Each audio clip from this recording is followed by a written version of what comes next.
करणारा दयाळा तुमचा अनुग्रह लाधलो पावन झालो चराचरी श्री गुरुचरण सरोज रज निज मन मुकुर सुधारी वर्णवर भुवर विमल जसो जोदायक फलचारी बुद्धिहीन तनु जानिके सुमिरो पवन कुमार बल बुद्धि विद्या देहु मोहि हरहु कलेस विकार जयांचे गेली स्मरण होय सकळ विद्येचे अधिकरण तेच वंदू श्री चरण श्री गुरूंचे ते नमस्कारुणी आता विठ्ठल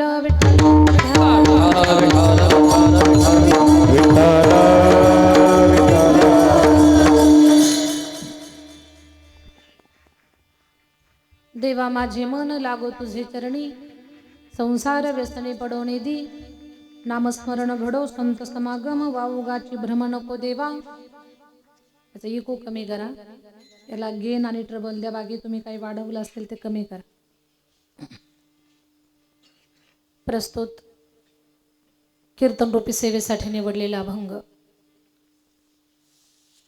महान भगवत भक्त श्रीमंत संत शांतीचे सागर पैठण निवासी शांतीब्रह्म एकनाथ महाराज. नाथ महाराजांचा चारचरणाचा सर्वांच्या परिचयाचा लक्षातील अशा अर्थाचा आणि जो विश्वाचा मालक आहे, ज्यानं हे जगत निर्माण केलेलं आहे. आपण कल्पना करावी ते आपल्याला प्राप्त होईल. ही जे देण्याची ज्याची ताकद आहे अशा परमेश्वराला जीवानं नेमकं काय मागितलं पाहिजे, अशा अतिशय महत्त्वाच्या गोष्टीचं चिंतन करणारा अभंग सेवेसाठी निवडलेला आहे. अभंगाकडे वळण्यापूर्वी अल्पसा परिहार द्यायचा असा. आपल्या मौजे रायवाडी या पवित्र स्थळी तालुका चाकूर जिल्हा लातूर या पवित्र संत सुरदास महाराजांच्या पुण्यभूमीमध्ये सुरदास महाराजांच्या कृपा आशीर्वादाने साधू संतांच्या कृपा आशीर्वादाने सप्तदिवसीय भव्य संकीर्तन कथा सत्र सोहळा आपण घडवून आणला. श्रीमद भागवत कथा व संकीर्तन सोहळा आणि महाराष्ट्रातली सगळी नामांकित कीर्तनकार मंडळी एका पत्रिकेमध्ये एकत्र आणली. ज्यांच्या पवित्र अशा श्रीमुखातून भागवत कथा आपण श्रवण केली. आदरणीय हरिभक्त परायण शंकर महाराज लोंढे लोहा महाराजांच्या पवित्र मुखातून कथा श्रवण केली आणि कीर्तनकारांच्या मांदी आळीमध्ये उद्या काला आहे जागराची सेवा करण्याचं सुयोग सद्भाग्य मला प्राप्त झालं. या कार्यक्रमाचे आयोजक श्रीमान रामचंद्र विठ्ठलराव मुरकुटे व ग्रामस्थ रायवाडी तालुका चाकूर जिल्हा लातूर. पूर्ण या आपल्या रायवाडी गावामध्ये मला सांगितलं की रायवाडी गावामध्ये अशी एक पद्धत आहे, अशी एक सवय आहे की एकानं सप्ताह पार पाडायचा. मला तर आश्चर्यच वाटलं. सुशील दादा जेव्हा मला सांगत होते, म्हणे दीदी एका व्यक्तीनं कार्यक्रम पार पाडावा, एवढी ताकदवान वजनदार आणि परमार्थाच्या बाबतीमध्ये एवढं समर्पण करण्याची तयारी किंवा एवढी तयारी असणारी माणसं या गावामध्ये आहेत. सगळ्यात पहिले या गावाचं कौतुक म्हणून, आता आमच्या टाळ्या सगळ्यांच्या कानापर्यंत जातील न जातील, पण तुम्हीच तुमचं कौतुक म्हणून एकदा गावासाठी टाळी वाजवून घ्या. असं गावच मला पाहायला मिळालं नाही की एकट्या माणसानं कार्यक्रम करावा आणि सगळ्या गावानं त्या कार्यक्रमात सहभागी व्हावं. ही या गावाची श्रीमंती आहे. माणसं धनवान असतील, गुणवान असतील तो भाग वेगळा, पण धनानं मोठे असतील तरी मनानं मोठे असतीलच असं नाही. पण या गावातली माणसं परमेश्वराच्या कृपेनं धन मन आणि आध्यात्मिक श्रीमंती आणि भगवंताचा एवढा मोठा आशीर्वाद या गावाला प्राप्त झालेला आहे की या गावामध्ये भगवंतानं एक एक रत्न असं निर्माण केलं की त्या एका बहादरानं एका बंद्यानं अख्खा कार्यक्रम पार पाडावा. ही खरंच कौतुकाची गोष्ट आहे. आणि खरं तर आईवडिलांच्या बद्दल प्रचंड श्रद्धा, वडील यजमान पदावरती आयोजक आहेत असं पत्रिकेत फोटो वगैरे वडिलांचा दिलेला आहे. पण ज्या आदरणीय बाबांचे सुपुत्र खरं तर रामचंद्र बाबा यांची कर्तृत्ववान मुलं प्रभाकर दादा रामचंद्र मुरकुटे आणि विष्णू दादा रामचंद्र मुरकुटे या दोन्ही भावंडांसाठी एकदा जोरात टाळी वाजवा. खरं तर या दोन्ही भावंडांना जन्म घालणारी माता पिता या त्यांच्या बाबतीमध्ये तर म्हणावं लागेल की खरंच धन्य आहात आपण.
गुरुजी, अतिशय सुंदर. खरं तर कुळी कन्या पुत्र होती जे सात्विक आणि तयाचा हरिक वाटे देवा. ज्या लेकरांना धर्माविषयी धर्म कार्याविषयी आवड गोडी आणि त्याच्यामध्ये काहीतरी भगवंतानं आपल्याला दिलंय ना, शून्यातून जे विश्व आपलं निर्माण झालेलं आहे, हा आपल्या आईवडिलांचा आणि ईश्वराचा आशीर्वाद आहे. ही मानण्याची ज्यांची वृत्ती आहे त्यांच्या संपत्तीमध्ये वाढच होत असते, त्यांच्या संपत्तीत वाढ होते, भगवंताचा आशीर्वाद त्यांना प्राप्त होतो.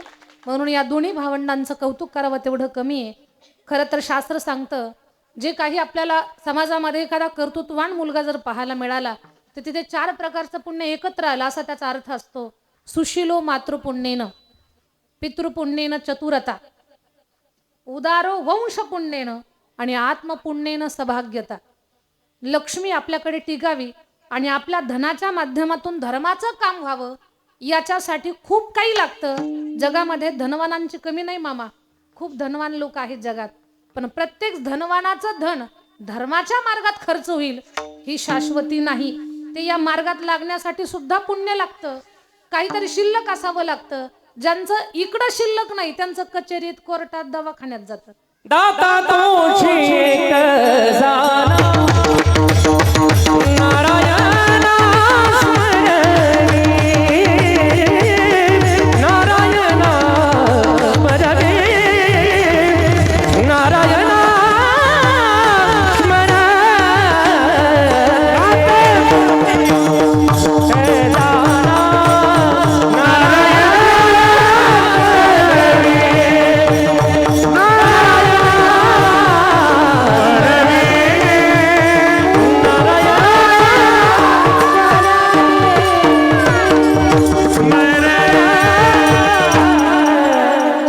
टाळीच वाजवा एकदा आता.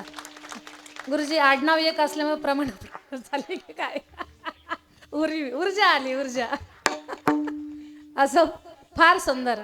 खरं तर धर्माच्या कामामध्ये आपलं धन खर्च होण्यासाठी, ती बुद्धी येण्यासाठी भगवंताची कृपा असावी लागते. ती विशेष कृपा या भावंडावरती आहे. यांच्या हाताला जे यश प्राप्त झालेलं आहे पहा, काम तर सगळेच करत असतात, कष्टही सगळेच करत असतात, पण कष्टाला यश देण्यासाठी आईवडिलांचा आणि ईश्वराचा आशीर्वाद असावा लागतो, साधू संतांचा आशीर्वाद पाठीशी असावा लागतो. खरं तर ज्या माऊलीच्या कुशीतून या भावंडाने जन्म घेतला, ती माऊली आमच्या समोर आम्ही त्यांच्या समोर जेवण करत होतो आणि मामींनी सांगितलं या आई आहेत भाऊंच्या. मी म्हटलं मग जेवा. म्हणे उपवास आहे. मला वाटतं बहुतेक 7 दिवसाचा उपवास. खरं तर त्या माऊलीचं जीवनातलं तिचं पुण्य, त्या आईसाहेबांचं पुण्य, आणि आजपर्यंत वय एवढं झालंय तर याही वयामध्ये परमार्थाबद्दल जी प्रचंड श्रद्धा आहे, तर त्या माऊलीचंच पुण्य आहे. सुशीलो मातृपुण्येनं, पितृपुण्येनं चतुरता, उदारो वंश पुण्येनं आणि आत्मपुण्येनं सौभाग्यता. हे 4ही पुण्य प्रभाकर भाऊ आणि विष्णू भाऊ या दोघांच्या बाबतीत एकत्र आलेली आहेत. म्हणून गावाचंही भाग्य म्हणावं लागेल, अशी लेकरं आपल्या गावामध्ये जन्माला आली. आणि लेकरांच्या मनात आलं, शहरात राहतात ते, सगळ्यात पळणारं शहर म्हणजे मुंबई, झोपच नाही त्या लोकांना, एवढं वेगवान शहर. पण त्या ठाण्यासारख्या शहरात राहून सुद्धा माझ्या गावात मी सप्ताह करावा, ही जी मातीबद्दलची ओढ आणि जी आस आहे ना, ही जी नाळ आहे ना, त्या बाबतीतही यांचं कौतुक करावं तेवढं कमी आहे बरं. त्या बाबतीत एवढा खर्च तर शहरात करता आला असता त्यांना, पण नाही. मातीबद्दल जी अस्मिता आहे, आईची इच्छा आहे इकडे झालं पाहिजे. मी काही विचारलं नाही, पण मला भाव जाणवतो जसा आई वडिलांचा. खरं तर पुत्र भावा ऐसा गुंडा, ज्याचा तीही लोकी झेंडा. आणि ते मायेमाऊली आणि वडील ही भाग्यवान मंडळी की त्यांच्या पोटी अशी रत्न जन्माला आली. प्रभाकर दादा, आम्हाला आनंद वाटतोय. सुशील दादाने तुमच्या वतीनं मला फोन केला. सुशील दादांचा जी टॉकीजच्या माध्यमातून माझा संपर्क झाला होता मागच्या, म्हणजे मला वाटतं 2 वर्ष झाले असतं. सुशील दादा, विठू माझा लेकुरवाडा, सगळ्या संतांची चरित्र त्या माध्यमातून शूटिंग गायची होती, सांगायची होती. आणि सुशील दादांच्याकडे मॅनेजमेंट होतं पूर्ण ते. सुशील दादांनी मला फोनवरती संपर्क केला, म्हणे दीदी आपल्याला विठू माझा लेकुरवाडा असं एक सत्र शूट करायचं 7 दिवसाचं. त्याच्यामध्ये मला शक्य झाले तेवढे संत मी सांगण्याचा प्रयत्न केला आणि एवढं छान शूटिंग झालं की अजूनही ते एपिसोड ऐकलेले लोकांना आनंद वाटतो आणि फोन करतात. तर सुशीलदादांचा फोन आला, म्हणे दीदी माझ्या गावी कार्यक्रम ठेवायचा. आणि मग मला कळालं की सुशीलदादाचं सुद्धा गाव हेच आहे. म्हणजे आमचे सुशीलदादा झी टॉकीजच्या माध्यमातून त्यांचं राज्यभरच नाही देशभर फिरणं आहे किंवा देशाच्या बाहेरही त्यांचा प्रवास असेल. मग सुशीलदादांसारखी प्रभाकर दादांसारखी ही 2-3 रत्न तर मला सापडली. मला प्रश्न पडला की गावात नेमकी एवढी चांगुलपणा, अध्यात्म किंवा विशेष क्षेत्रामध्ये काम करणारी किती माणसं आहेत. सुशीलदादा महाराष्ट्रात वारकरी संप्रदायात जेवढी काही नामांकित लोक आहेत ती सगळी जोडली सुशीलदादांनी. जे टॉकीजच्या माध्यमातून म्हणा, स्वतःच्या गोड स्वभावाच्या माध्यमातून म्हणा. त्यांचा फोन आला आणि मी लगेच उचलला आणि मी माझ्याकडे सेवा लिहून घेतली. या परिवाराच्या वतीनं सुशीलदादांनी मला सेवा दिली. मी सुशीलदादाचे धन्यवाद व्यक्त करते. आणि सुशीलदादांनी लोंढेदादा मला शंकर महाराज मला अगोदर सांगितलं, म्हणे दीदी शंकर महाराजांची माझी अशीच कथेच्या माध्यमातून शूटिंगच्या माध्यमातून ओळख झाली. एवढी सुंदर कथा केली आणि इथं सुद्धा अतिशय सुंदर कथा पूर्ण झाली. ही भावना आमच्या सुशीलदादांनी तुमच्याबद्दल माझ्याकडे व्यक्त केली. मला खूप आनंद वाटला. आज गाण्याच्या साथीसाठी महाराष्ट्रातला गोड कंठ, किती हरकती, किती जागा घ्याव्यात, किती गोड गायन करावं, ज्यांच्या गाण्याबद्दल खरंच म्हणजे नाव पण धन्य आहे आणि गाण्यात सुद्धा धन्यता आहे. आमचे धन्यकुमारजी मुरकुटे गुरुजींसाठी एकदा जोरात टाळी झाली पाहिजे. आणि त्यांच्यासोबत ज्यांनी सुंदर गायलंय हरिभक्त परायण बाळासाहेब महाराज कुलकर्णी, बरोबर ना? हां, बाळासाहेब दादांसाठी एकदा जोरात टाळी वाजवू आपण. अतिशय सुंदर गायलं. मृदंगाची अतिशय तयारीची साथ देणारे आदित्य महाराज पवार. वा वा, आदित्य दादासाठी जोरात टाळी वाजवा. डोळ्यांचं पातळ लवेपर्यंत कितीतरी बोल निघून जातात. किती तयारी आहे. खरं तर या माझ्या भावंडांचं कौतुक करावं वाटतं. या लेकरांची वय काय आहेत, पण एवढ्या कमी वयामध्ये ज्ञानोबरायांच्या आश्रमात. कुठे शिकता तुम्ही? पुण्यातच शिकता, साळुंके गुरुजींकडे. वा वा. खरं तर आमच्या आदित्य दादासाठी त्यांना घडवणाऱ्या गुरुसाठी दोघांसाठी पण एकदा टाळी वाजवा. अप्रतिम अप्रतिम वाजवणं आहे. आणि आपल्याला माहिती आहे गुरुजी, आपण सगळे यातली मंडळी आहोत. आदित्य दादा, मुरकुटे गुरुजी, बाळासाहेब महाराज. पखवाचे पुरुषाचं वाद्य, ते महिलाचं वाद्यच नाही, पण एका मुलीनं किती सुंदर वाजवावं याचं उदाहरण म्हणजे आमची भाविका आहे. गुरुजी, भाविकांनी तुमच्यासोबत वाजवताना तिने किती वाजवलं हे माझ्यासाठी अजिबात महत्त्वाचं नाही, पण तिनं तुमच्यासाठी तिथं वाजवलं ही गोष्ट माझ्यासाठी विशेष आहे. कारण तुमच्यासोबत वाजवणं हे सोपं नाही. अजून या लेकरांची वय काय आहेत, त्यात मुलगी वाजवते.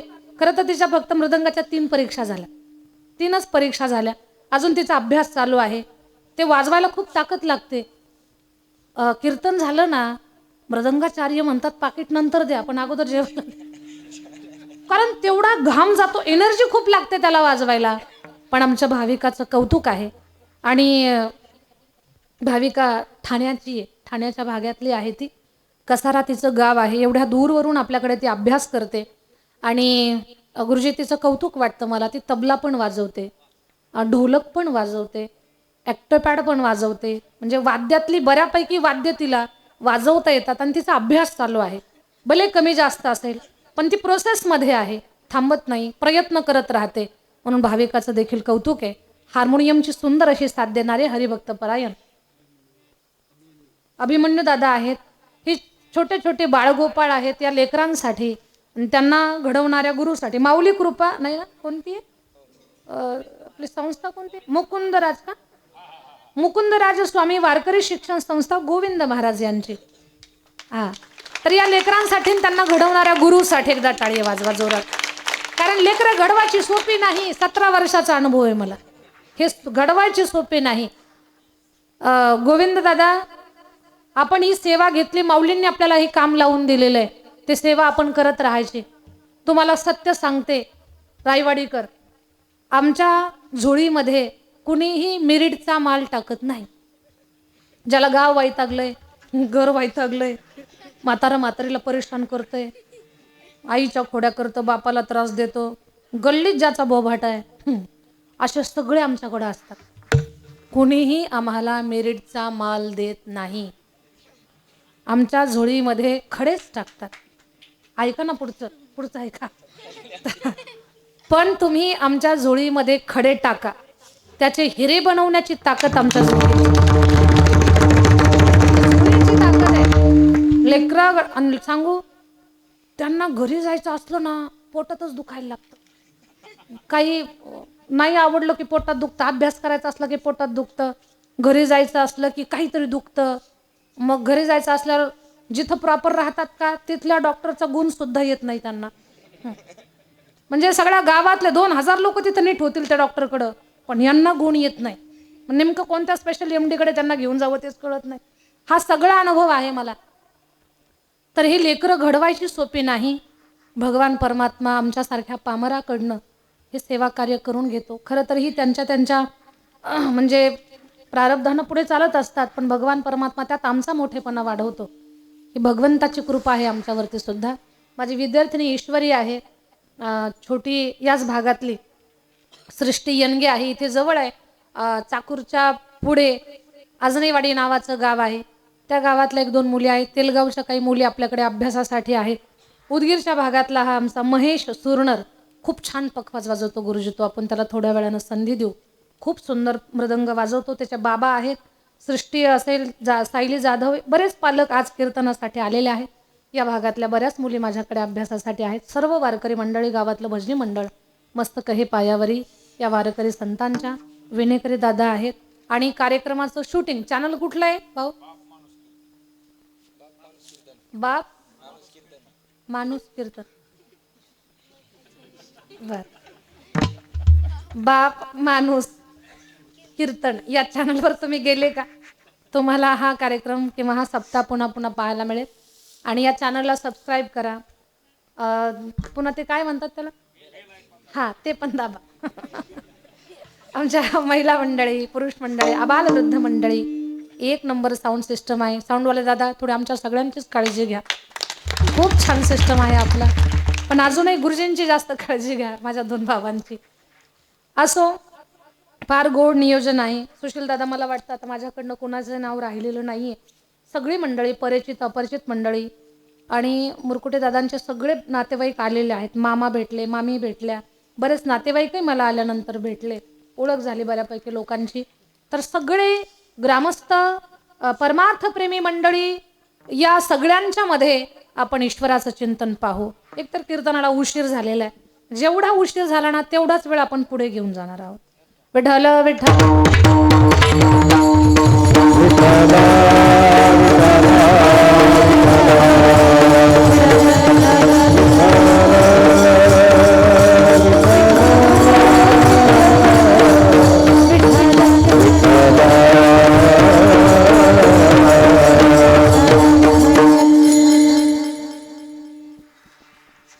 अभंगाचा अर्थ अगोदर सांगते. देवा माझे मन लागो तुझे चरणी, संसार व्यसनी पडोनी दी. देवा माझं मन तुझ्या चरणावर लागू दे, माझ्या मनाला संसाराचं व्यसन लागू देऊ नको. नामस्मरण घडो, नामस्मरण घडू दे. संत समागम, संतांचा संग दे. वावगाची भ्रम नको देवा. देवा पावलानं पदयात्रा घडू दे, पायी तीर्थयात्रा आणि मुखी रामनाम, हाची माझा नेम सिद्धी नाहीये. आणखी काही पाहिजे का? आता याच्या पलीकडे काही नको. अनेक मागणे नाही नाही देवा, एका जनार्दनी सेवा दृढ देई. हा या अभंगाचा सरळ अर्थ झाला. आता याच्यात आपल्याला थोडासा प्रवास करायचा आहे आणि अभंगाचं चिंतन करत करत अध्यात्मातली काही सुंदर सूत्र आपल्याला घ्यायची की जेणेकरून आपल्या अंतकरणातला, आपल्या जीवनातला परमार्थ थोडासा बळकट झाला पाहिजे आणि आपण जी भक्ती उपासना करतो ना त्याला थोडी ताकद मिळाली पाहिजे. चांगल्या विचारांचं आपण जे ग्रहण करतो ना ते आपल्या आध्यात्मिक गोष्टीसाठी खूप मोठं टॉनिक आहे. बऱ्याच वेळेला बरीच काही लोक म्हणतात सप्ताहासाठी एवढा खर्च करण्याची गरज काय, एवढी गुणवान बोलवायचे, कीर्तनकार बोलवायचे, अन्नदान करायचं, एवढा सप्ताह मंडप डेकोरेशन हे सगळं एवढा खर्च करण्याची गरज काय. खूप गरज आहे या सगळ्या गोष्टीची, कारण वाईट गोष्टींचा एवढा भडीमारा चालू आहे. नको त्या गोष्टींसाठी खूप पैसे खर्च करतात, पण चांगल्या गोष्टीसाठी कधी कधी आपलं मन कमी जास्त होतं. आणि एखादं मन मोठं करून करू लागलं ना तर आपणही म्हणतो की का बरं एवढा खर्चही करायला लागले असतील, का असं. गावातल्या सप्ताहाला कधी खर्च म्हणायचा नसतो, त्याला कर्तव्य म्हणायचं आपण, ते आपण आपली जबाबदारी म्हणायची. काही लोक म्हणतात देव सगळीकडे आहे. आता तुमचं मंदिर फार आवडलं मला, 1 नंबर मंदिर आहे, फार सुंदर आहे, खूप प्रसन्नता आहे मंदिरामध्ये. लोक म्हणतात देव सगळीकडे आहे, मंदिरासाठी एवढा खर्च करण्याची गरज काय. काय म्हणतात मामा लोक, देव सगळीकडे आहे आणि खरंच आहे, विठ्ठल जळी सळी भरला रीता ठाव नाही उरला.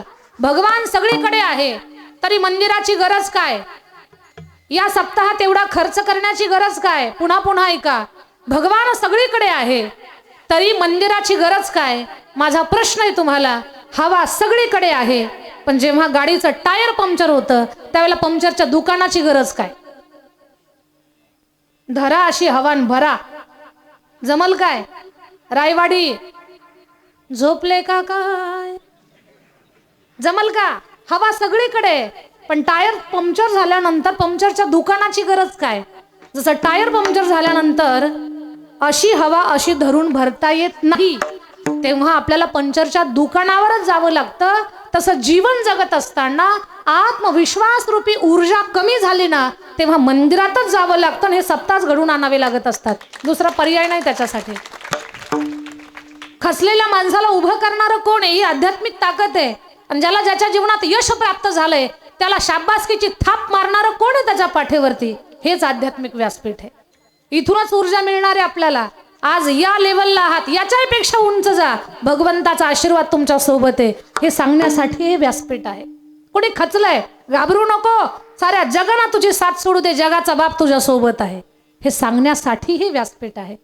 म्हणून याला कधी खर्च म्हणायचं नाही, याला श्रद्धा, कर्तव्य, जबाबदारी, उतराई भाव, कृतज्ञता भाव, या सगळ्या भावनेनं या क्षेत्राकडे, या सगळ्या उठाठेवीकडे पहा.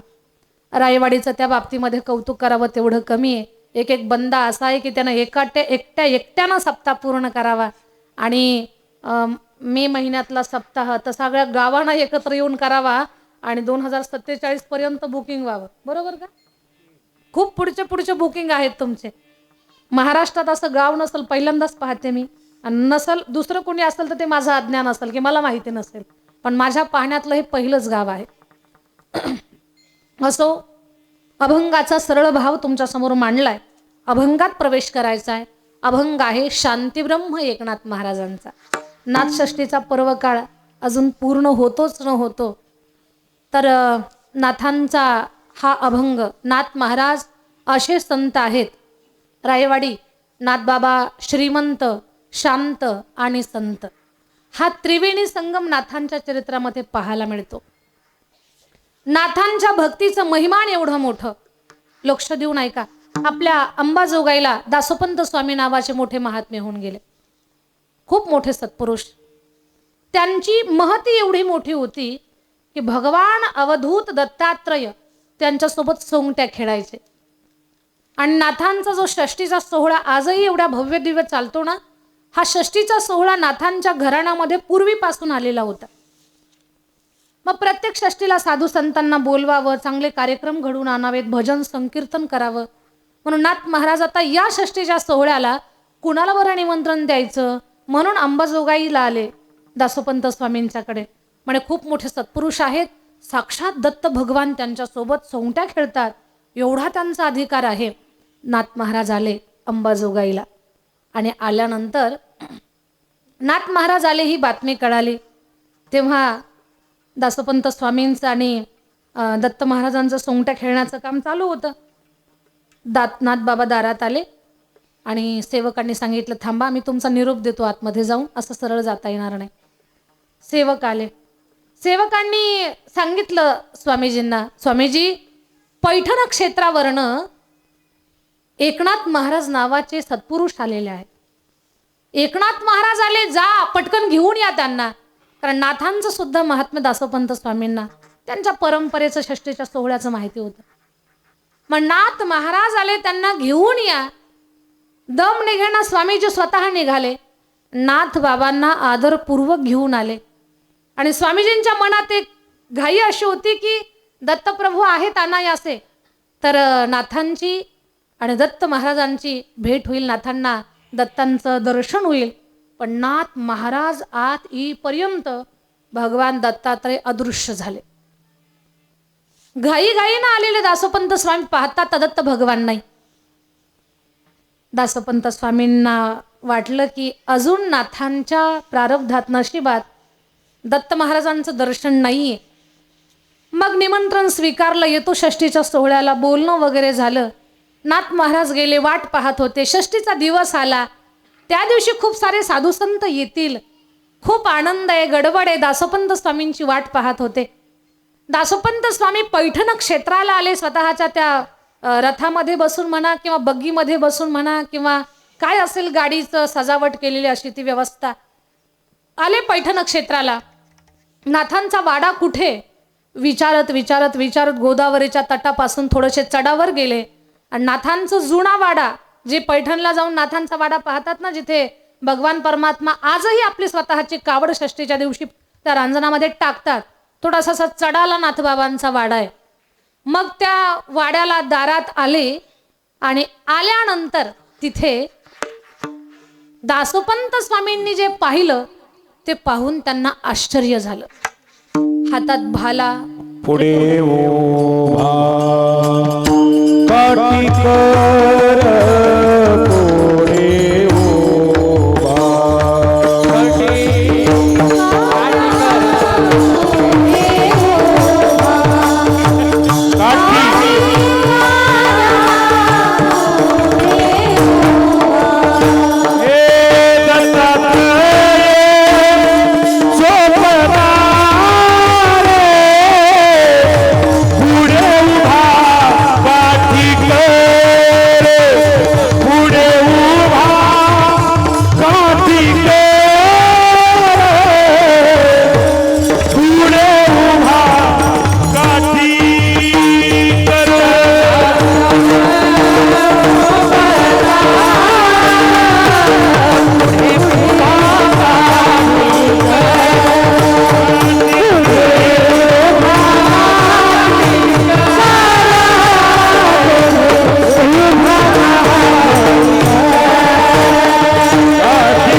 चोपदार.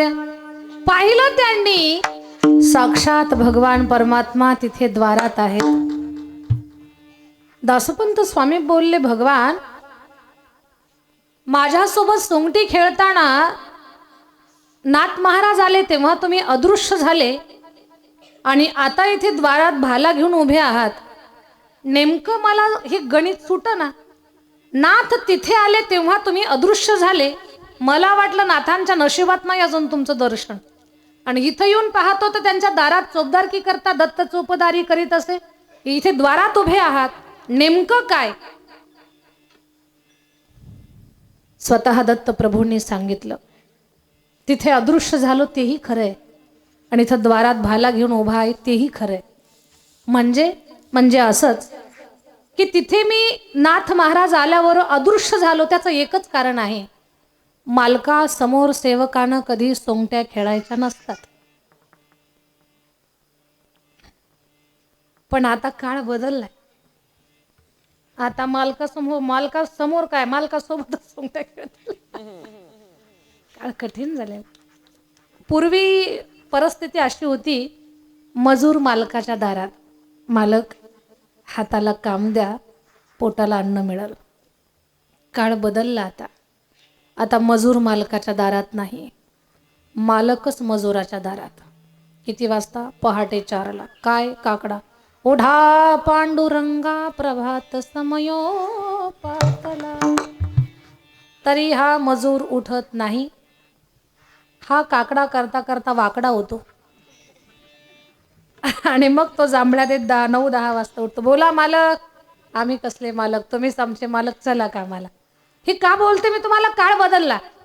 आता मालकाच्या समोर सोंगट्या खेळू नये. दत्तप्रभू किती सुंदर सूत्र सांगतायत. दासोपंत स्वामी, मालकासमोर सेवकानं कधी सोंगट्या खेळायच्या नसतात, आम्हाला कामावरनं वजा करतील. नाथ महाराज आम्ही त्यांच्या द्वारामध्ये सेवक आहोत, इथे सेवा करतोय, आम्ही काम करतोय, आम्ही आमची ड्युटी निभावतोय. लक्षात घ्या, ज्यांच्या द्वारामध्ये 3 शिरे 6 हात तया माझे दंडवत, अशा दत्त प्रभूंनी द्वारपालकी करावी. ज्यांच्या घरामध्ये 36 वर्ष भगवान परमात्मानं काम करावं, कधी विठ्ठल रूपामध्ये, कधी श्रीखंडा रूपामध्ये, कधी केशव रूपामध्ये, 3 रूपामध्ये 3 तप भगवान परमात्मानं काढावी ज्यांच्या घरामध्ये, असा ज्यांचा अधिकार, ते नाथ महाराज किती महान आहेत. एक गोष्ट आहे का, नाथ महाराजांची भक्ती एवढी सुंदर आहे, शंकरदादा एवढी सुंदर आहे. नाथांची भक्ती अशी आहे, नाथ महाराज मंदिरात जातात नवल नाही, मंदिरातला देव नाथांच्या घरी आला आणि नाथांचं घर मंदिर झालं. हे भक्तीचं सूत्र आपण घ्यावं. आपण मंदिरामध्ये जातो काय नवल, मंदिरातला देव आपल्या घरी यावा आणि आपलं घर मंदिर बनावं. अभिर गुलाल उधळीत रंग, अभिर गुलाल उधळीत रंग रंग रंग, अभिर गुलाल उधळीत रंग. नाथा घरी नाचे माझा सखा पांडुरंग, नाथा घरी नाचे माझा सखा पांडुरंग, नाथा घरी नाचे माझा सखा पांडुरंग. नाथा घरी नाचे माझा सखा पांडुरंग, नाथा घरी नाचे माझा सखा पांडुरंग रंग रंग, नाथा घरी नाचे माझा सखा पांडुरंग. आषाढी कार्तिकी भक्त जयती, चंद्रभागे वाणे भक्त भोळा होते. आषाढी कार्तिकी भक्त जयती, चंद्रभागे वाणे भक्त भोळा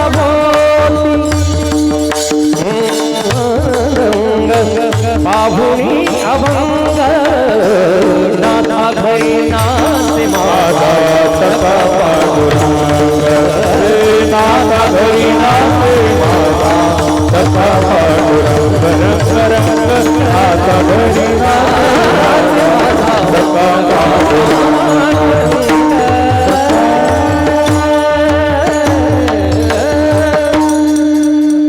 पवार दादा आणि गुरुजींसाठी, मुरकुटे गुरुजींसाठी टाळी थोडी जोरात. एवढे रत्न आपल्या गावात आलेत, काय त्यांचं गाणं, किती वाजवणं, खूप कष्ट आणि खूप अभ्यास आहे, फुकट नाही, सहज नाही. खूप सायास केले आणि भगवंतानं त्या प्रयत्नाला आशीर्वाद दिला. तर नाथांचं घर मंदिर झालं. भगवान परमात्मा नाथांच्या घरी राहिला. खरं तर नाथ महाराजांची भक्ती अतिशय सुंदर श्रेष्ठ असे अधिकार संपन्न संत शांतीब्रह्म एकनाथ महाराज. शांत पाण्यामध्ये, ऐकता ना तुम्ही सगळेजण, शांत पाण्यामध्ये खडा टाकला ना तर तरंग उमटतात की नाही, तरंग उमटतात. पण त्या शांतीमध्ये खडे काय मोठे धोंडे टाका, तरंग उमटणारच नाही. एवढी शांतता ज्यांच्याकडे आहे ते शांतीब्रह्म एकनाथ महाराज. पाण्यात सुद्धा तरंग उमटतील, पण नाथांची शांती कसल्याही प्रकारे भंग होतच नाही. अनेकांनी प्रयत्न केले, क्रोधाचा छोटासा तरंग सुद्धा आपल्याला त्यांच्यात पाहायला मिळत नाही. असे शांत नाथ महाराज भगवान परमात्माशी सुसंवाद करताना म्हणतात, देवा एक गोष्ट पाहिजे मला. अभंगाचं पहिलं चरण. देवा माझे मन लागतो तुझे चरणी, देवा माझे मन लागतो तुझे चरणी.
देवा माझे मन लागो तुझे चरणी.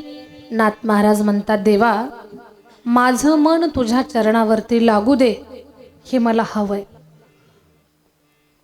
हे खूप उंचीचं मागणं आहे, खूप उंचीचं. मनालाच देवाच्या चरणावरती का बरं लावायचं? तर माणसाच्या मना एवढं वेगवान दुसरं काहीच नाही जगामध्ये. मन जे पळतंय ना तेवढं कोणीच पळू शकत नाही. सूर्याचं किरण पृथ्वीवर यायला जो वेळ लागतो ना, त्याही पेक्षा वेगानं माणसाचं मन पळतं. 10 चंचल वस्तू आहेत, त्याच्यामध्ये मनाचा पहिला क्रमांक आहे. मनो मधु करो मेघो मानिनो मदनो मरुत मा मधो मर्कटो मस्त्यो मकारा दश चंचला. जगातल्या 10 चंचल वस्तूमध्ये मनाचा पहिला क्रमांक आहे. मन अतिशय पळतं. चंचलम ही मन कृष्ण प्रमाथी बलवदृढम तस्याहम निग्रहम म्हणणे वायोरीव सुदुष्करम. वाऱ्याही पेक्षा वेगानं पळणारं माणसाचं मन आहे. लक्ष देऊन ऐका. मन पळतं, पण परमार्थात उन्नत व्हायचं असेल तर या मनाच्या मागे पळून चालणार नाही. याच मनाला आगळ घालून भगवान परमात्माच्या चरणावर लावणं गरजेचं आहे. चंचल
छान आवाज लावला तुम्ही, खूप छान.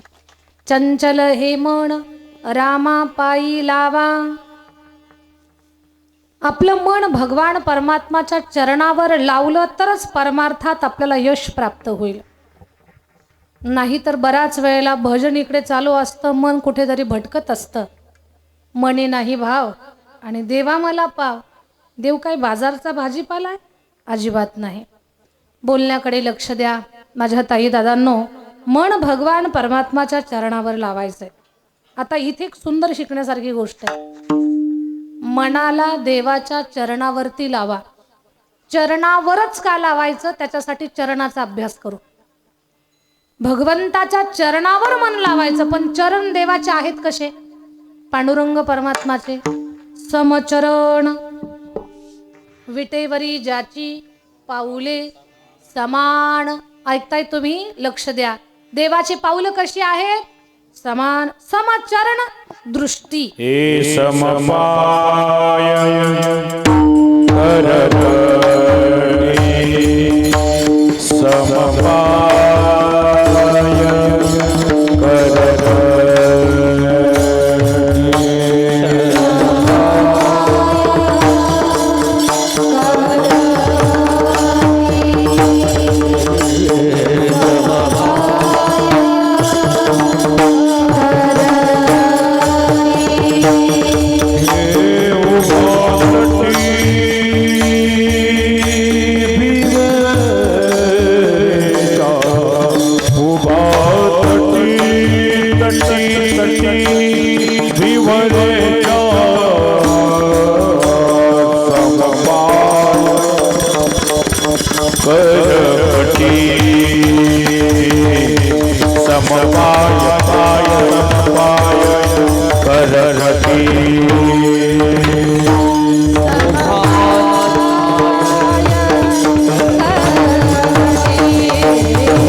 परमात्माचे पांडुरंगाचे पाय कसे आहेत?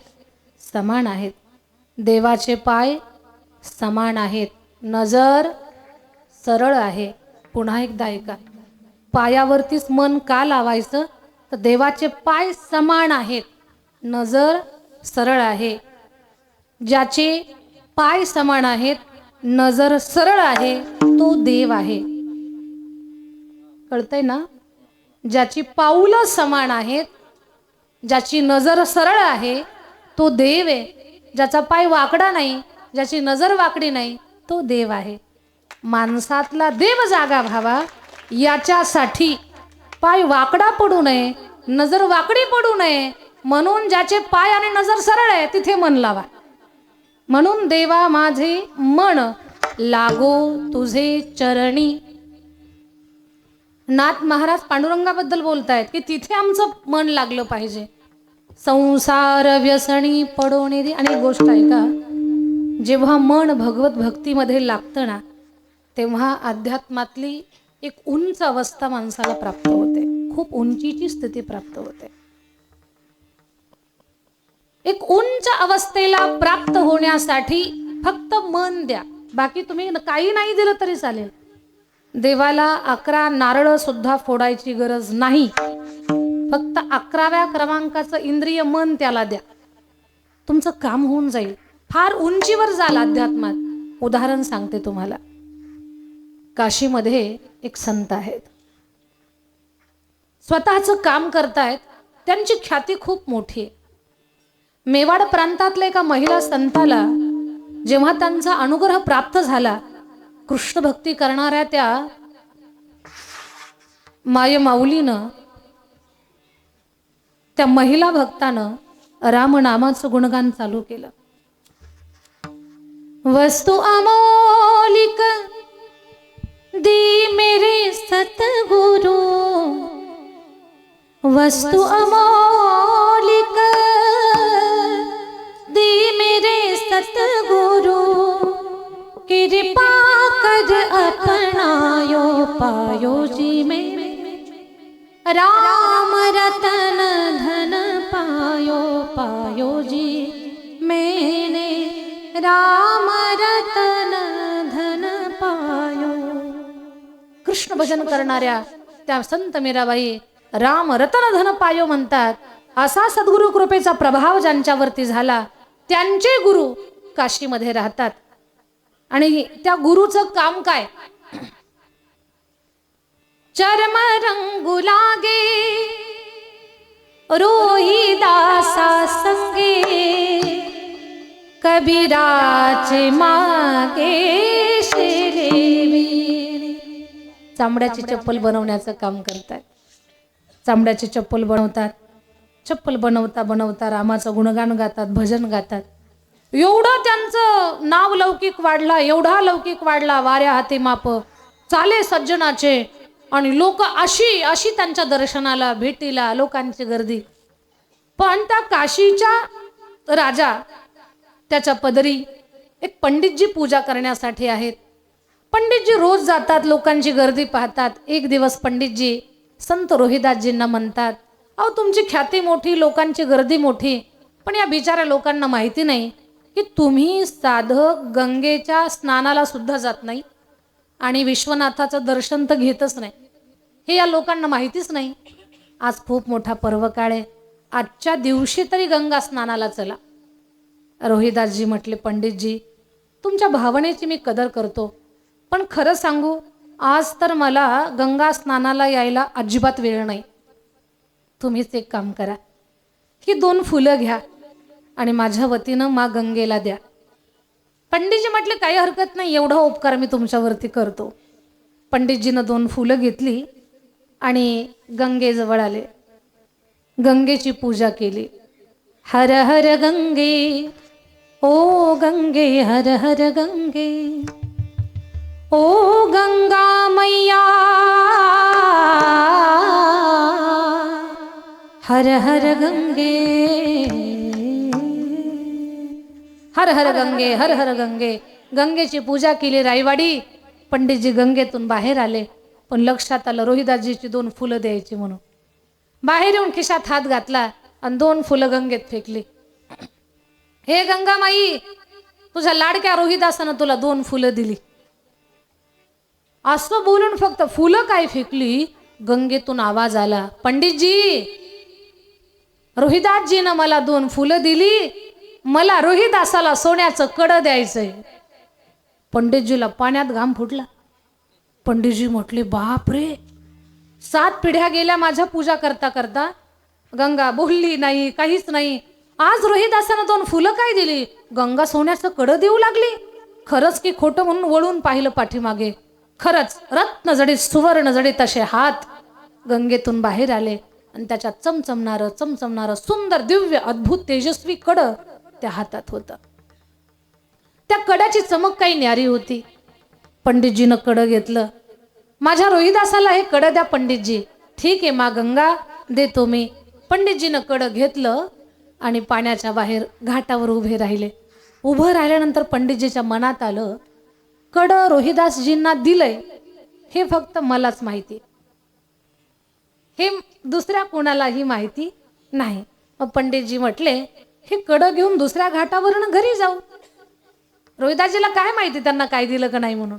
ते काही गंगेवर स्नानाला येत नाही. कडं दिलेलं फक्त आपल्यालाच माहिती आहे. आणि मग गंगा सांगायला जाईल हा काही प्रश्नच नाही, कारण गंगा आणि त्यांच्यात खूप अंतर आहे. रोहिदासजी जिथे बसतात तिथून गंगामाईचं खूप अंतर आहे. गंगामा जाऊ शकत नाही. पंडितजी कडं घेऊन दुसऱ्या घाटावरून घरी निघाले. राईवाडी तुम्हाला सांगते, तुम्ही काही कुणाला सांगू नका. पंडितजी दुसऱ्या घाटावर गेले ना, चक्कर खायचे आणि पुन्हा ज्या घाटाच्या रस्त्यावर रोहिदासजी आहे त्याच घाटावर यायचे. अख्खा दिवस चक्कर खाण्यात गेला. कोणत्याही घाटावर जा, फिरून तिथेच यायचा रस्ता. आपल्या भाषेत आपण चकवा म्हणतो की नाही, त्यांना चकवा झाला. दुसऱ्याची वस्तू स्वतःच्या खिशात घातल्यानंतर चकवाच होत असतो. मग ते रोहिदासजीला कडं मिळालं, त्यांनी स्वतःजवळ ठेवलं, रस्ताच सापडना. पंडितजीच्या लक्षात आलं, या कड्यामुळे आपल्याला चकवा बसायला लागला. हे कडं जोपर्यंत रोहिदासजींना आपण देत नाही तोपर्यंत आपल्याला घराचा रस्ता सापडणार नाही. मग रोहिदासजीला कडं द्यायचं ठरवलं. पंडितजी आले. रोहिदासजी, गंगा आईनं तुम्हाला कडं दिलो, काय तुमची भक्ती श्रेष्ठ आहे, मानलं तुम्हाला, हे घ्या कडं तुमचं. रोहिदासजीने कडं पाहिलं. वा वा वा, काय सुंदर कडं. रोहिदासजीनं कडं हातात घेतलं. पण रोहिदासजी म्हणतात, पंडितजी, या मौल्यवान कड्याला माझ्याजवळ ठेवून मी काय करू, राहू द्या तुम्हाला. पंडितजी म्हटले, पहिलंच माहिती असतं तर एवढ्या चक्कर खाल्ल्याच नसत्या, उगीच चक्कर खात बसलो, पहिलंच यायला पाहिजे होतं इकडं. रोहिदासजीनं जवळ ठेवलंच नाही, आपल्याला दिलं कडं. पंडितजीनं कडं घेतलं, आनंद झाला. पण विचार करतात, कडं घरी नेऊन काय करू, त्याची सुरक्षा करायला घर नीट नाही, तिजोरी नाही, तिजोरीला कुलूप नाही, त्याच्यापेक्षा कडं विकू, त्या बदल्यात पैसे घेऊ, घर व्यवस्थित करू. एका रत्न पारख्याला कडं दिलं. रत्न पारख्याला ते कडं लक्षात आलं, फार अद्भुत आहे. त्यानं ते वितळवलं नाही, मोडलं नाही, विकलं नाही. ते कडं त्यानं आपल्या बायकोला भेट म्हणून दिलं, राहू दे तुला. तिनं हातात कडं घातलं, तिला खूप आनंद झाला. आता ऐका, योगायोग काशी नगरीचा राजा, त्याची राणी, तिनं हळदी कुंकवाचा कार्यक्रम ठेवला. आणि हळदी कुंकवाच्या कार्यक्रमासाठी नगरातल्या सर्व श्रीमंत स्त्रियांना तिनं बोलावलं, धनिकाच्या पत्न्या. आता मेकअप करून, शृंगार करून, खूप छान छान दागिने साड्या घालून बिचाऱ्या गेल्या. राणी सगळ्यांना औक्षण करते. त्या सगळ्या स्त्रियांच्या मध्ये या रत्न पारख्याची बायको पण होती. तिनं ते कडं पण हातात घातलेलं होतं.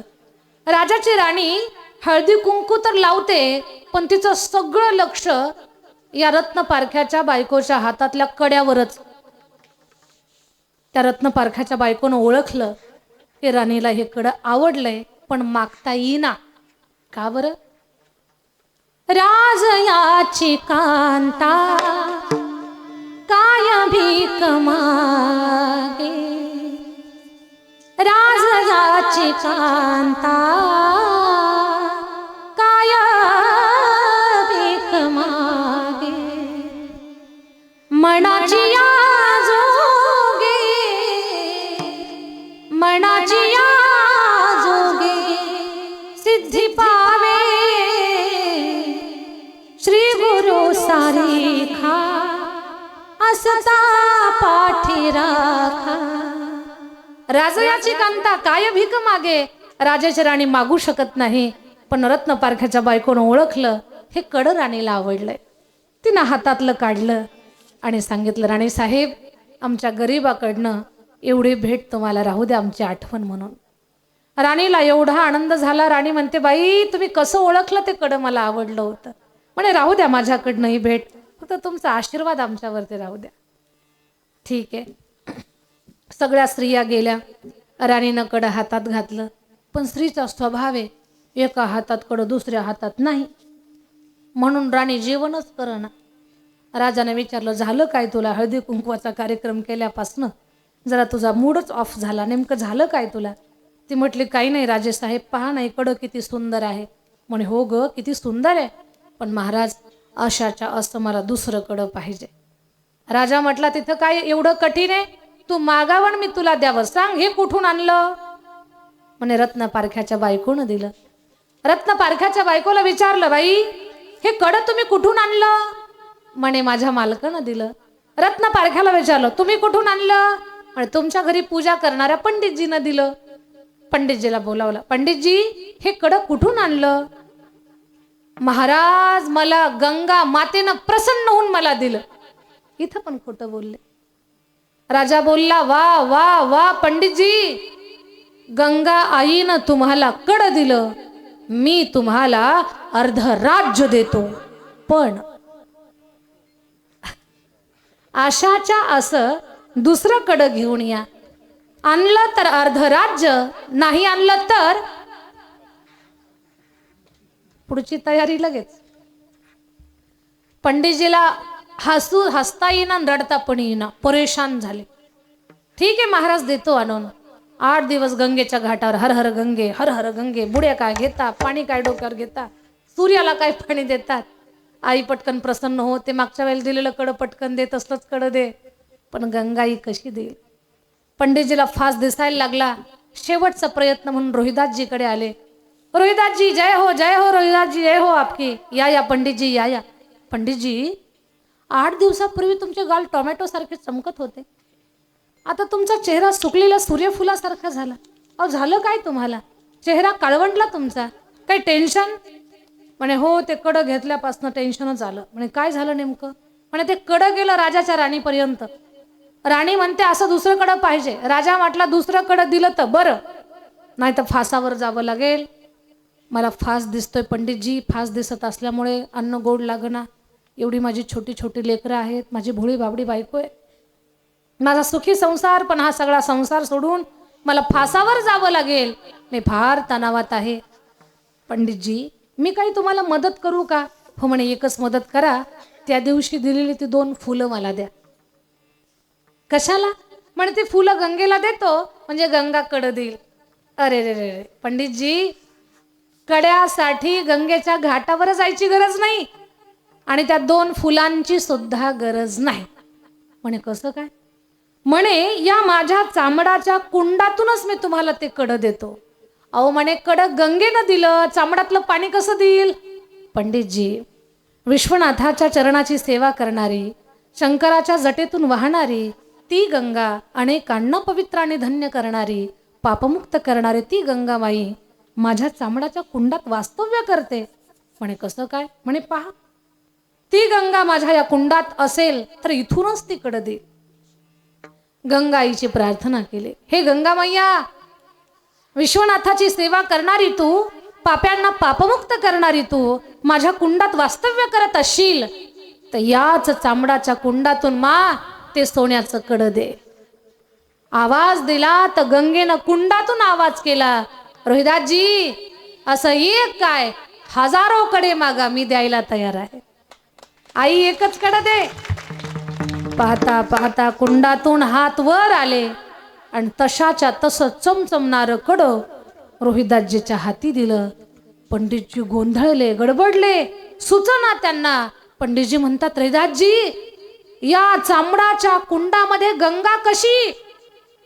रोहिदासजीनं सांगितलं, पंडितजी मन चंगा तो कठोती में गंगा. गंगेच्या पाण्या एवढं आपलं मन जर निर्मळ असेल ना तर या चामड्याच्या कुंडात सुद्धा गंगामाई आपल्याला मागल ते देईल. लक्षात घ्या, एवढ्या उंचीची अवस्था रोहिदासजींना प्राप्त झाली. त्याचं एकच कारण, त्यांनी मन भगवान परमात्माला दिलं. आपण शरीरानं भजन करतो आणि मन प्रपंचात गुंतलेलं. पण संत म्हणतात शरीरानं तुम्ही भजन करा आणि मन ईश्वराला द्या. बराच वेळेला भक्तीची खरी संकल्पना आपल्याला कळत नाही. आपण गडबड करतो. आम्हाला वाटतं आम्ही खूप कीर्तनं केली म्हणजे आम्ही खूप मोठी भक्ती केली. तुम्हाला वाटतं तुम्ही खूप पारायणं केली म्हणजे तुम्ही खूप भक्ती केली. नाही नाही, ऐका. काही लोक रात्रभर भजन करतात, पहाटच कुणाची तरी मका कापतात आणि स्वतःच्या म्हशीला टाकतात. मी रायवाडीतलं अजिबात काही सांगत नाही, इथलं काही सांगणार पण नाही, आणि जाऊपर्यंत तर काहीच सांगणार नाही, पण गेल्यावर काही सांगता येत नाही. मला सांगायचं एवढंच आहे तुम्हाला, तुमचं मन भगवान परमात्मा चरणी अर्पण कराल तर अगदी अध्यात्मातल्या अतिशय उंचीच्या जागेवरती तुम्ही जाऊन पोहोचाल. त्याच्यासाठी मी रहिदासजीचं उदाहरण तुम्हाला सांगितलं. म्हणून मन देवाला द्या. देवा माझे मन लागो तुझे चरणी, तुझ्या चरणावर माझं मन लागू दे. माझ्या मनाला लागो छंद, छंद, माझ्या मनाला लागो छंद,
आचार्य आणि दोन्ही मृदंगाचार्य सगळ्यांसाठी एकदा जोरात टाळे.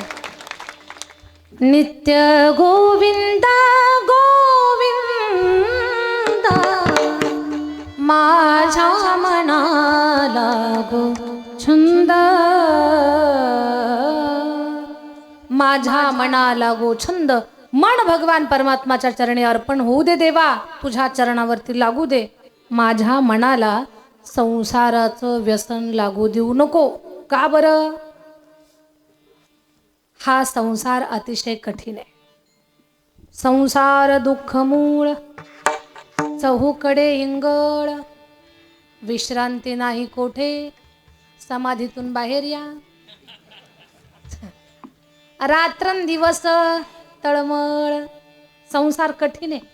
या या या नगरी बाजार भरला या या या नगरी बाजार भरला या या संसार नगरी बाजार भरला या या संसार नगरी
परमेश्वरी. खूप छान.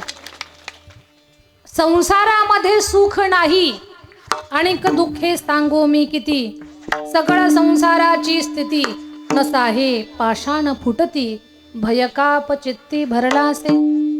तुम्ही थोडंसं फ्रेश व्हावं म्हणून कवयित्री बहिणाबाईंची कविता सांगते तुम्हाला. अरे संसार संसार जसा तवा चुल्ह्यावर आधी हाताले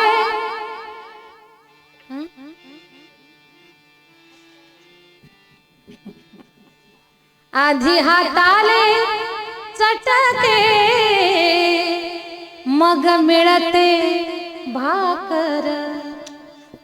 अरे संसार संसार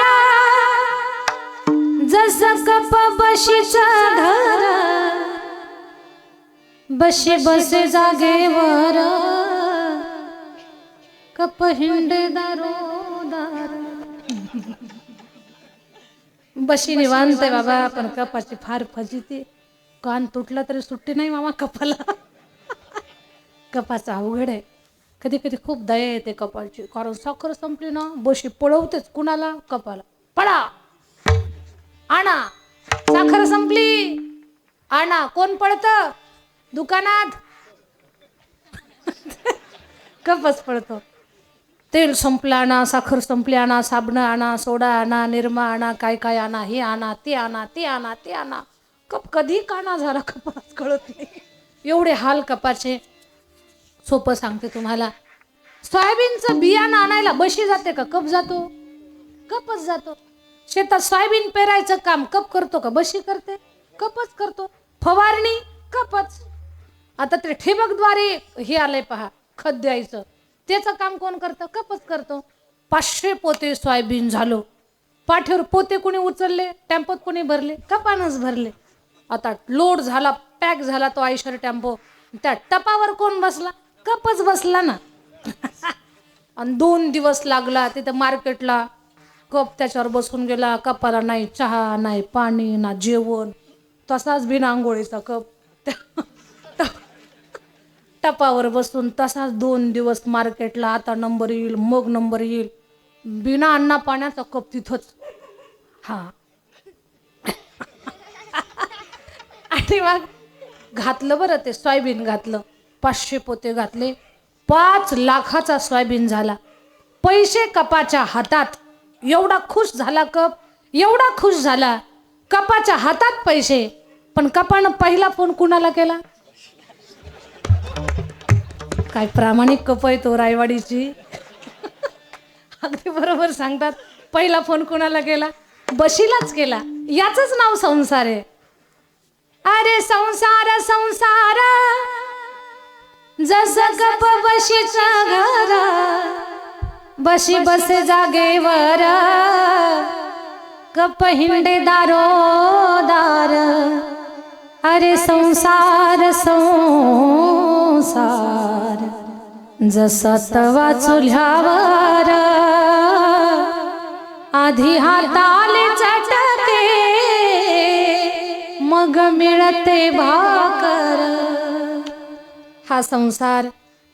या संसाराचं व्यसन देवा माझ्या मनाला लागू देऊ नको, कारण व्यसन लागलं ना एकदा ते लवकर सुटत नाही. दुसरा एक संसार, जन्म मरण रूपी संसार. पुनरपी जननम पुनरपी मरणम. भगवान हा संसार, याचं व्यसन लागू देऊ नको. देवा माझे मन लागू तुझे चरणी, संसार व्यसनी पडवणे दे. ठीक आहे नाथ बाबा. अजून काय पाहिजे? अभंगाचं दुसरं चरण. नामस्मरण घडो संताचा मग,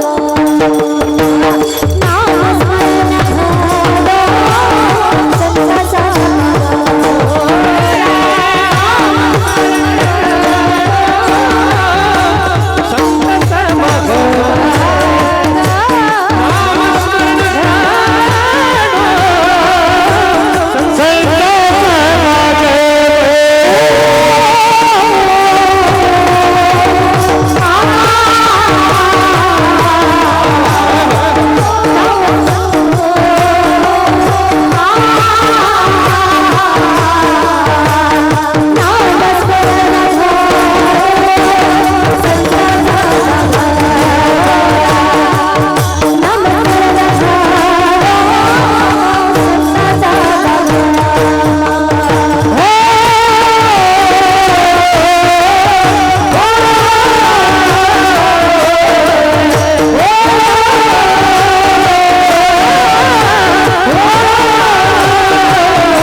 नामस्मरण घडो संत समागम, वाऊगाची भ्रम नको देवा.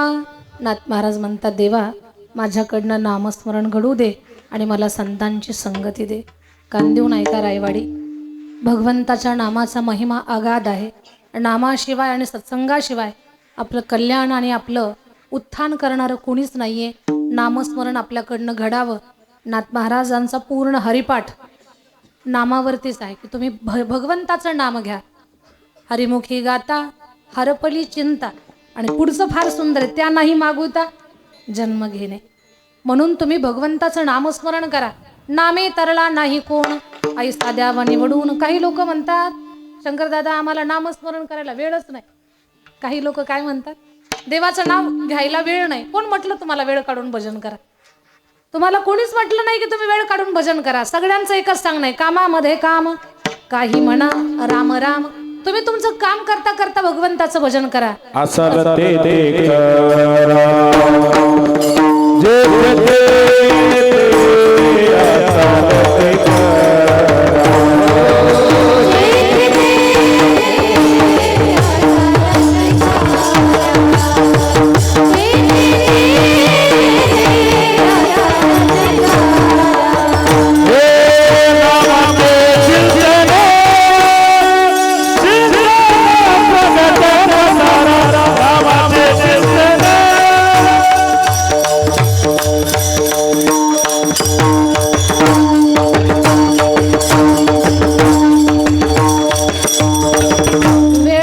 भजन करायला कोणीही सांगितलं नाही. तुम्ही तुमचं काम करत करत भगवंताचं गुणगान गा. कान देऊन ऐका रायवाडी. अगर हम स्नान करते समय भगवान का नाम लेते हैं तो हमारा स्नान केवल स्नान नहीं, वह तीर्थ स्नान बनता है. अगर हम भोजन बनाते समय, खाना पकाते समय भगवान का नाम जाप करते हैं तो हमारा भोजन केवल भोजन नहीं, वह प्रसाद बनता है. अगर हम खाना खाते समय भगवान का नाम लेते हैं तो खाना केवल खाना नहीं, वह यज्ञ बनता है. अगर हम चलते समय भगवान का नाम जाप करते हैं तो हमारा चलना केवल चलना नहीं, हमारा चलना तीर्थ यात्रा बनता है. अगर हम सोते समय भगवान का नाम जाप करते हैं तो सोना केवल सोना नहीं रायवाड़ी, वह योग निद्रा बनता है. और अगर हम हमारे घर में भगवान का नाम लेते हैं तो हमारा घर केवल घर नहीं, वह मंदिर बन जाता है. प्रभाकर दादा, घर मंदिर झालं तुमचा. घर मंदिर झालं. संत घराला आले. संत येताना एकटे येत नसतात, देव त्यांच्या मागे येत असतो. भागवताची सेवा आपण केली, भागवत कथाकाराची सेवा केली. कथाकारानं तुमच्या घरात वास्तव्य केलं. गायक, गुणीजन, वादक, वारकरी, छोटे छोटे बाळ गोपाळ तुमच्या अंगणामध्ये त्यांनी प्रसाद घेतला. घर मंदिर झालं केव्हाच तुमचं.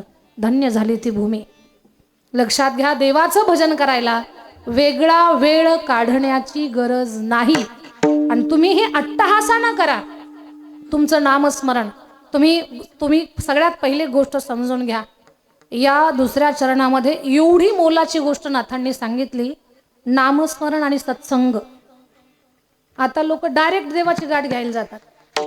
डायरेक्ट भेटणारच नाही देव तुम्हाला. त्याची स्टेप आहे, त्याची पायरी आहे. अगोदर गुरुला शरण जा. अगोदर अनुग्रहित व्हा. गुरुने दिलेल्या मंत्राचा जाप करा. देवाला बोलवायची गरज पडणार नाही. देव आपोआप तुम्हाला आशीर्वाद देण्यासाठी येईल, दर्शन देण्यासाठी येईल. पण डायरेक्ट देवाकडे जाल ना तर देव हाकलून देईल तुम्हाला, जा गुरु करून घे, नंतर माझ्याकडे ये. म्हणून सत्संग आणि नामसाधना या दोन गोष्टी या दुसऱ्या चरणामध्ये सांगितलेल्या आहेत. भगवान परमात्मा तुमचं नामस्मरण मला घडू दे आणि संतांचा संग दे. नामाची ताकद किती मोठी आहे माझ्या ताई दादांनो. आज साऱ्या जगाला आपल्या भारतातल्या एका संताचं आकर्षण झालंय. त्या संताचं नाव आहे प्रेमानंद बाबा. गुरुजी, प्रेमानंद बाबांच्या समोर मला भजन गाण्याचं भाग्य प्राप्त झालं. बरं, बाबांच्याकडं खरं तर काही गोष्टी सांगू नये गुरुजी, पण कुणीतरी प्रेरणा घ्यावी याच्यासाठी काही गोष्टी सांगते. बाबांकडे जायचं होतं ना, रोज तळमळ. म्हणजे मी यूट्यूबला जेव्हा पाहिलं बाबांना व्हिडिओ, आता तसं तर एकदा का प्रेमानंद बाबांचा व्हिडिओ कुणीही पाहू द्या, आपण तर संप्रदाय क्षेत्रातली माणसं आहोत, पण ज्यांना काही कळत नाही ना, अशाही लोकांनी पाहिलं ना, तर त्या लोकांच्या मनावर बाबांच्या वाणीचा एवढा परिणाम होतो की कधी वृंदावनला जाईल आणि बाबांचं दर्शन घेईल असं होतं. बाकी बिहारच्या दर्शनाला तिकीट नाही हो, प्रेमानंद बाबांच्या भेटीला, दर्शनाला, वार्तालापाला तिकीट आहे, पण विनामूल्य, पैसे वगैरे नाहीत त्या तिकिटासाठी. आणि तिकीट सगळ्यांनाच मिळत आहे असं नाही. लोक पहाटे 2, 1:30, 2:30 वाजल्यापासून रस्त्यावर उभे असतात प्रेमानंद बाबांच्या दर्शनासाठी, वार्तालाप करण्यासाठी. कुरेकर बाबा जाऊन आले, आपल्या महाराष्ट्रातले खूप मोठी मोठी लोक येऊन जाऊन आली. कुरेकर बाबा जाऊन आल्यानंतर आम्ही काही 1-2 महिन्यानंतर गेलो होतो. आणि त्या काळातले कीर्तनं रद्द ठेवले. म्हटलं जायचंच आपल्याला वृंदावनला. गेलो, तिथे विनंती केली आम्हाला भजन म्हणायचं. मग त्यांनी संधी दिली भजन गाण्याची. गुरुजी, आम्ही जेव्हा भजन गात होतो ना, ह्या लेकरांना किती येतं हे माझ्यासाठी महत्त्वाचं नाही, पण ही लेकरांनी सुद्धा बाबांच्या समोर वाजवलं, पखवाज वाजवलं या लेकरांना. मुली होत्या माझ्यासोबत आणि आम्ही जेव्हा भजन गात होतो तेव्हा बाबांच्या डोळ्याला अश्रू लागलेले होते, रडत होते बाबा. अजूनही तो व्हिडिओ आपल्याला पाहायला मिळतो. जनाबाई के गाव से आई हुई सखिया असं जर नाव टाकलं तर त्याच्यात तुम्हाला दिसतो आम्ही. आणि त्यांचा एक आग्रह आहे त्यांच्या शिष्यांचा, फक्त राधा भजन करा. राधे सुद्धा नाही, राधा राधा भजन करा, फक्त राधा राधा राधा. प्रेमानंद बाबांनी राधा नामामध्ये स्वतःला एवढं वाहून घेतलं. कोणीतरी बाबांना विचारलं, बाबांना मागच्या 20 वर्षापेक्षा जास्त काळ झाला, त्यांना 2 किडण्या नाहीत रायवाडीत. कित्येक लोक किडनी द्यायला तयार झाले, बाबा किडनी घ्या. बाबा म्हणतात नाही, कुणाचं घेणार नाही मी. त्यांच्या अंगावरती वस्त्र कसं आहे तुम्ही युट्यूबला पहा, व्हिडिओमध्ये पहा. फार साधारण. आजही लाखो करोडोची भीड त्यांच्या दर्शनासाठी आहे, पण आजही ते भिक्षा मागूनच खातात. बाबा भिक्षेच अन्न खातात. आणि प्रेमानंद बाबांना विचारलं, बाबा 20 वर्षापासून तुम्हाला 2 किडण्या नाही, तो तुम्ही जिवंत कसे? बाबांनी सांगितलं, माझी एक किडनी राधा आहे आणि दुसरी किडनी कृष्ण आहे. गुरुजी, आपल्या भारत देशातला एक खेळाडू गेला, WWE खेळ आहे. महाराष्ट्रात आपण त्याला कुस्ती म्हणतो, पण ते आंतरराष्ट्रीय स्तरावर त्याला WWE म्हणतात. आणि तो खेळ एवढा डेंजर आहे ना, हलक्या काळजाच्या माणसानं पाहूच नाही तो खेळ. एवढं मारतात एकमेकाला, बाप रे बाप, खूपच मारतात ती माणसं एकमेकाला. आणि तसल्या खेळामध्ये आपल्या भारतातला 1 नंबर आला, त्याचं नाव रिंकू सिंग राजपूत. आणि त्याला वीर महान हे पद प्राप्त झालं. पाहिजे ती गाडी, किती संपत्ती मोजता येणार नाही, सगळं लौकिक, ज्याच्यासाठी आपली धावाधाव, बांधांची कोराकोरी, डोक्यांची फोडाफोडी चालू असते की नाही आपली, ते सगळं त्याला मिळालं, सगळं त्याला प्राप्त झालं. आता त्याची कुंडली या धावा तृष्णेची अशी त्याची अवस्था झाली. तो म्हटला सगळंच मला मिळालं, आता याच्या पुढे काय? सहज पाहिलं प्रेमानंद बाबाला युट्यूबला आणि त्याला ध्यासच लागला. आलो ते वृंदावनात, बाबा WWE खेळात मी 1 नंबर आलेलो आहे, वीर महान मला पद मिळालंय, पण मला सगळं ऐश्वर्य प्राप्त झालं. करोडो जन्म जी गोष्ट मिळवायला लागेल ना, ते सगळं मला मिळालं याच जन्मामध्ये. ऐश्वर्य, पद, प्रतिष्ठा, मान, सन्मान, सगळं. आता काहीच माझी अपेक्षा, आशा शिल्लक राहिली नाही, पण याच्या पुढे काय हेच मला कळना. बाबा म्हटले, मोठ्या मोठ्या मल्लांना पाडलं असेल तुझ्या खेळात, पण अजून एक पहिलवान पाडायचा राहिलाय. म्हणे कोणता? म्हणे काळ रूपी पहिलवान पाडला तर तू जीवनात जिंकला. म्हणे बाबा त्याच्यासाठी काय करावं लागेल? म्हणे देवाचं नाम गावं लागेल, भगवंताच्या नामाशिवाय दुसरा पर्याय नाही. म्हणे बाबा मी नामस्मरण करतो, पण भारतात करू का अमेरिकेत करू? बाबा म्हटले सगळीकडे देव आहे, भारतात जो माझा देव आहे तो अमेरिकेत सुद्धा आहे, तुला वाटतं तर अमेरिकेत भजन कर. तो म्हटला बाबा अमेरिकेत भजन अखंड होणार नाही. बाबा म्हटले का? म्हणे तिथं हबच नाही. हब फक्त याच इकडेच माल येतो, दुसरीकडे नाही. इथेच हब आहे, तिकडे नाही. हब जरा जोडीला असले म्हणजे भजन होतं, संकीर्तन होतं, नामस्मरण होतं, एक आध्यात्मात चढाओढ राहते भजनामध्ये. बाबा मी भारतात येतो, ये. बाबा वृंदावनात येऊ का? म्हणे ये. बाबा तुमचा शिष्य म्हणून स्वीकाराल का? म्हणे मी स्वीकारावं असं वाटत असेल तर तुला सगळं सोडावं लागेल. बाबा 1 मिनिटात सोडायला तयार आहे. सगळं वैभव सोडलं, श्रीमंती सोडली, प्रॉपर्टी सोडली, सगळं सोडून दिलं आणि प्रेमानंद बाबांच्या सेवेत सादर झाला. आता एवढ्या मिलियनचा मालक, डॉलर्सचा मालक, 4 घरची भिक्षा मागतो, प्रेमानंद बाबांच्या सेवेत राहून राधा नामाचा जप करतो. उद्याचं काल्याचं कीर्तन झाल्यावर त्याचा व्हिडिओ पहा, आताच नका पाहू, त्याचा व्हिडिओ पहा. माणसं ना खरंच बांधासाठी भांडणच करणार नाहीत, अजिबात करणार नाहीत. भावकीचं भांडण लागणार नाही, शेजाऱ्यांचं भांडण नाही. माणसाच्या मनावर परिणाम होतो. आता तो नामसन कीर्तन करतोय, कारण हेच नाम आपल्याला तारणार आहे. म्हणून नाथबाबा म्हणतात, नामस्मरण घडो संत समागम, वाऊगाची भ्रम नको देवा. देवा पायी तीर्थयात्रा, मुखी रामनाम, हाची माझा नेम सिद्धी नाही. आणि मागणे नाही नाही देवा, एका जनार्दनी सेवा दृढ देई विठोबा रखुमाई.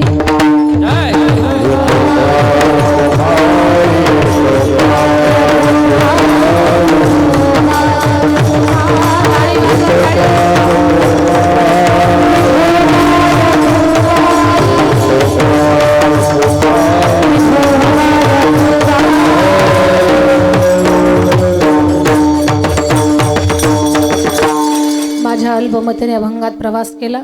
ईश्वराकडे जीवानं काय मागितलं पाहिजे या सगळ्या गोष्टी या अभंगात नाथबाबा आपल्या सगळ्यांच्या समोर मांडतायत. एकच सांगेन माझ्या माता माऊल्यांनो, घराची प्रगती व्हावी, तुम्हाला यश प्राप्त व्हावं. माझ्या दादा बाबा काका, तुमच्या कामात तुम्हाला यश प्राप्त व्हावं तर तुम्ही सवय लावून घ्या. भगवंताचं नामस्मरण करायचं, संतांचा आदर करायचा. अजूनही गुरु केले नसतील तर गुरु करून घ्या. गुरु शोधायला जास्त दूर जाऊ नका. आपल्या जवळपासच्या क्षेत्रामध्ये पवित्र विभूती सद्गुरू सत्पुरुष जे कोणी असतील त्यांना शरण जा. त्यांच्या हातानं गळ्यामध्ये माळ घाला, त्यांच्याकडनं नाम घ्या. कोणी म्हणाल दीदी आमचे असे असे खूप सामर्थ्यवान अधिकारी गुरु भेटतील का? कशाला त्यांची परीक्षा घ्यायला जाता? आपल्याला नामाशी मतलब आहे. गुरुकडून मिळालेलं नाम हा अमूल्य ठेवा आहे. ती नामसाधना करत चाला आणि स्वतःला एवढं योग्य बनवा की आपल्यामुळे आपल्या गुरुला देवदर्शन झालं पाहिजे. एवढं स्वतःला तयार करा. तुम्ही म्हणाल असं कुठं असतं का? उलटं रामायणात नाही का हा प्रसंग? सुतीक्ष्ण नावाच्या ऋषीमुळे त्यांच्या गुरुला भगवान रामचंद्राचं दर्शन झालं. स्वतःला योग्य बनवा आणि नामसाधना आणि गुरुनिष्ठा माणसाला खूप उंचीच्या पदावरती घेऊन जात असते. नामस्मरण करा. तुमच्या घरात खूप मोठा बदल होईल, जीवनात बदल होईल, तुमचं कल्याण होईल. भगवंताच्या एका नामाचं मूल्य जगाच्या मालकाला सुद्धा सांगता येत नाही, एवढं मौल्यवान भगवंताचं नाम आहे. एक वाक्य ऐका. कुणीतरी म्हटलं आता जगात राम नाही. संतांनी उत्तर दिलं, या जगात राम नाही, पण रामापेक्षा मोठं रामाचं नाव आपल्या सोबत आहे. बाकीची काळजी करण्याचं गरज नाही. म्हणून भगवंताचं नाम साधना करा, नामस्मरण करा. एवढंच एक सांगेन. माझ्या वाणीला मी विराम देते. खूप उशीर झाला. कीर्तन उशिरा चालू झाल्यामुळे पुढे पुढे पुढे लांबत राहिलं. आमच्या या दादांनी किती गोड गायलं म्हणून काही गोष्टी आकळता नाही आल्या मला. वेळ पुढे निघून गेला. नियोजित वेळेपेक्षा मी 15 मिनटं तुमची जास्त घेतली, त्याच्याबद्दल क्षमा असावी. वयस्कर माणसं माझ्या समोर आहेत. कोणाला पाठीचा त्रास असतो, कोणाला गुडघ्याचा त्रास असतो, कोणाला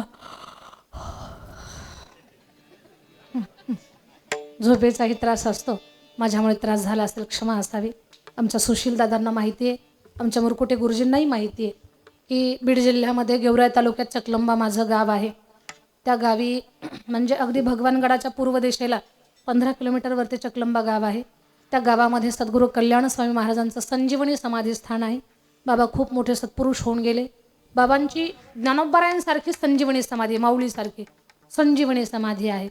आणि बाबांच्या सेवेमध्ये अनेक पिढ्या गेल्या. आमच्या प्रत्येक पिढीला एक संन्यासी अशी आमची परंपरा आहे. आता संस्थांची सेवा करतो. संस्थानला कुठलंही राजकीय शासकीय पाठबळ नाही आणि लोकवर्गणीतून आम्ही संस्थान उभं करत आहोत. लोकांच्या मदतीतून कोट्यावधी रुपयाचं बांधकाम कल्याणस्वामी संस्थांवरती झालं. अजून एक 25-30% बांधकाम बाकी आहे. त्या संस्थांच्या उरलेल्या बांधकामासाठी जिथे आम्ही कीर्तनाला जातो ना, तिथे लोकांना आवाहन करतो की देवस्थानच्या बांधकामाला आम्हाला मदत करा. लोक मदत करतात. आज रायवाडीकरांना माझी विनंती आहे, कल्याणस्वामी संस्थान भले तुम्ही पाहिलं नसेल, पण त्या संस्थांच्या माध्यमातून खूप मोठं सेवा कार्य चालतंय. संस्थांच्या माध्यमातून मुलींना कीर्तनकार, कथाकार, गायक, वादक बनवण्याची सेवा चालू आहे. कितीतरी मुली कीर्तनकार, कथाकार बनल्या. सुशीलदादांसोबत चर्चा झाली तर माझ्या बऱ्याच विद्यार्थिनींची कीर्तनं जी टॉकीजला सुशीलदादांनी शूटिंग केलेले आहेत. कितीतरी विद्यार्थिनी महाराष्ट्राच्या बाहेर कथेला गेल्या. खूप मुली गातात, छोटी छोटी लेकरं गायन करतात, मुली मृदंग वाजवतात, कथा करतात. असं मुलींना घडवणारी संस्था आहे. आणि चाकूरच्या बाजूला अजनेवाडी नावाचं गाव आहे. आमचे बाळूभाऊ एनगे आज कीर्तनाला आले, त्यांची मुलगी माझ्याकडे शिकायला आहे, तेलगावची मंडळी आलेली आहे. या सगळ्या लोकांना माहिती आहे की कल्याण समय संस्थान हे कसं आहे, कारण ही माणसं मागच्या 10 वर्षापासून माझ्यासोबत आहेत. त्यांच्या गावात माझी कथा झाली तेव्हापासनं ही लोक माझ्यासोबत, आणि संस्थांच्या प्रत्येक कार्यक्रमामध्ये कोणताही कार्यक्रम असेल त्या कार्यक्रमात हे सक्रिय सहभागी असतात. सुशील दादा, तुम्हाला सांगायचं राहून गेलं माझ्याकडनं, पण हेमंत सरांना कलशारोहणाचं निमंत्रण पोहोचलेलं होतं. मागच्या काही दिवसात चकलंबा संस्थांवरती खूप मोठा कलशारोहणाचा कार्यक्रम झाला. एवढा मोठा झाला की हेलिकॉप्टरनं पुष्पवृष्टी केली आम्ही कळसावरती, आणि कळस बसवायला आपल्या बीड जिल्ह्यातले तर सगळे संत होतेच, पण गुजरातमधून एक असे संत आले होते की ज्यांनी 22 देशामध्ये लक्ष्मीनारायणाची मंदिर उभी केलेली आहेत. असे संतही आले होते. असा दिव्य सोहळा चकलंबा गावी स्वामींचा सोहळा पूर्ण झाला. बस काही बांधकाम अजून बाकी असल्यामुळे आम्ही अजूनही समाजाला आवाहन करतो की त्या कामात आम्हाला सहकार्य करा. संस्थेमध्ये मागच्या 16 वर्षापासून मुलींना घडवण्याची सेवा चालू आहे. एका मुलीपासून चालू केलेली संस्था आज 300हून अधिक मुली तिथे कथा कीर्तनाचा अभ्यास करतात. एक मुलगी सांभाळायची अवघड असते रायवाडी, 300 पोरींना कसं डोकं लावत असेल विचार करा. या गोष्टीचा विचार करा. आणि त्या पवित्र कार्याला दिदी, आम्ही तुम्हाला यूट्यूबला पाहतो, टी व्हीला पाहतो, आज प्रत्यक्षात आमच्या समोर आहात. तुमचं काम आम्हाला माहिती आहे. तुमच्या कार्याला आम्हाला देणगी देऊन सहकार्य करायचे, ही ज्यांची भावना असेल त्यांची देणगी आम्ही स्वीकारू. त्यांना रीतसर पावती देऊ, पावती बुक आहे, आणि त्यांचं नाव माईकमध्ये पुकारण्याचा प्रयत्न करू. या पवित्र धर्म कार्यामध्ये तुम्ही माझ्यासोबत राहावं हे आवाहन, आणि माझ्या वाणीला विराम. ज्ञानेश्वरा